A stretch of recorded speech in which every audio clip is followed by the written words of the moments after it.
Every relationship struggle, every exhausting pursuit, every moment of confusion about what you want all come down to two words we constantly confuse with desire. And these confusions are completely invisible until you see the math. Yet most people never discover this because the words we confuse have identical meanings in dictionaries. But when you convert them to numbers, they're completely different resonances. I'm going to show you which two words create all the chaos and why you've never been able to see it before. I'm Zenith Bell. Welcome back to What Does That Mean? Quick reminder from previous episodes. When you convert human to numbers, you get 483, same as creative participant. Being a creative participant isn't something you achieve, it's what being human already means.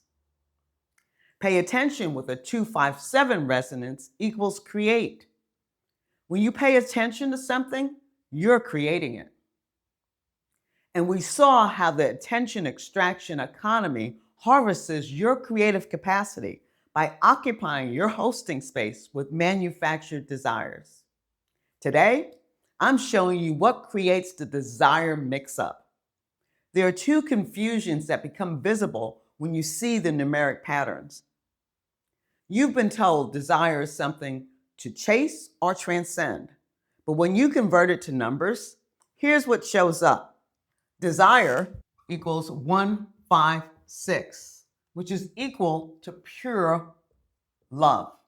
When you convert love itself, love equal 279. And thought has a 999 numeric pattern. So desire, love, thought. We confuse these three constantly, and that confusion creates every tangle you've experienced around desire. Here's the first confusion that exhausts you. At times you think you're feeling desire, but you're actually operating from thought. Thought has the same pattern as information regiving and also information being. Thought is information being replayed back to you, recorded patterns.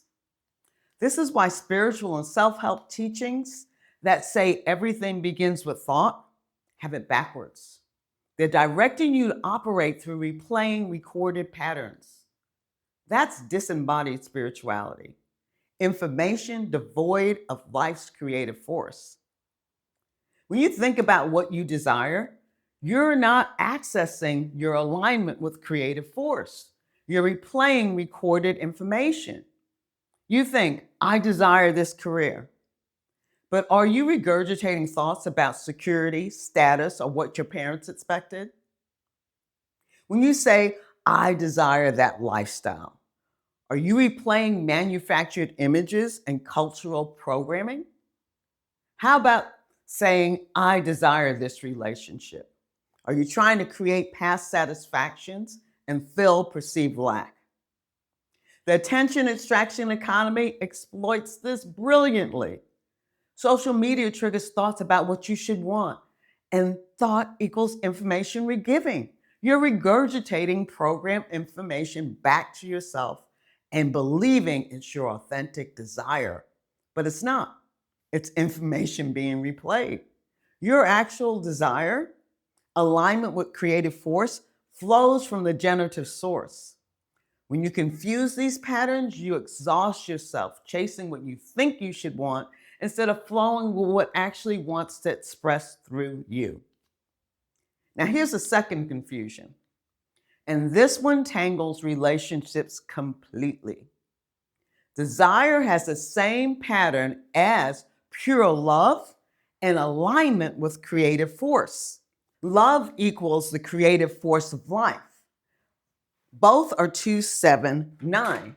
Both involve creative force, but different patterns, different positions. Interestingly, the numeric pattern for seed is 156, the same as desire. Desire sits at the threshold where creative force moves into manifestation. It flows from source through experience and into form. Love, on the other hand, sits on the reflective side, the self knowing that comes from having created an experience. Now, here's the problem: try to define desire without using the words want or love. Can't do it, right? Desire is wanting, wanting is desiring, love is deep desire. Every definition points to another word that points back to the first word. An endless circle where nothing actually gets defined or understood. And when words are trapped in circular definitions, you can't distinguish between them. Desire, love, wanting, they all collapse into an undifferentiated concept. So you chase assumed wants, thinking they are self knowing and love, or you suppress desire, thinking you should transcend it. Without numeric distinctions, you literally can't tell which resonance you're experiencing. This tangle happens as circular definitions make it impossible to appreciate and integrate what you are actually experiencing. When both of these confusions run at the same time, you're operating from thought believing it's desire while collapsing desire and love together. The result? Power struggles, exhaustion, disappointment. Life feels as though it lacks meaning. Your hosting space is filled with manufactured wants. Relationships are tangled because you literally cannot distinguish what you're experiencing. So, what does it look like when you recognize these distinctions? You feel the stillness of desire in the center of your being. An analogy is eye of a hurricane, which also has a 156 resonance pattern, the same as desire. Desire unfolds in alignment with the creative force expressing through you as pure love itself. We've been confusing desire with thought, chasing manufactured wants instead of flowing with creative impulse. We've been confusing desire with love, demanding one resonance behave like another. These confusions create chaos, the power struggles, the exhaustion, the lack of meaning. Circular definitions have made the distinctions between desire, love, and thought invisible. When you see the difference, you stop fighting the natural creative sequence. You stop exhausting yourself chasing manufactured wants. You stop demanding relationships behave in ways that contradict the natural flow of desire, not through control, through recognition of what's actually happening. You are desire, pure love, alignment with creative force itself. Circular definitions collapse desire, thought, and love together. Numeric patterns illuminate differences you can now see. I'm Zenith Bell, and this is What Does That Mean? Next episode, we're exploring emotion versus feeling. I'm going to show you why confusing these two words keeps people trapped, processing experiences that aren't even theirs. You can explore these patterns yourself at wordcosmology.com.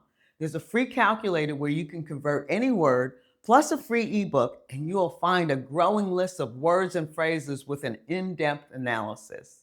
Links are in the description below. Get familiar with the unfolding creative process and start noticing where your attention is. Once you see these distinctions, you stop creating chaos while trying to force your life to fit circular definitions, and you start flowing with what you actually are, the unfolding creative process of life. Let's explore. Go ahead and subscribe. See you in the next episode.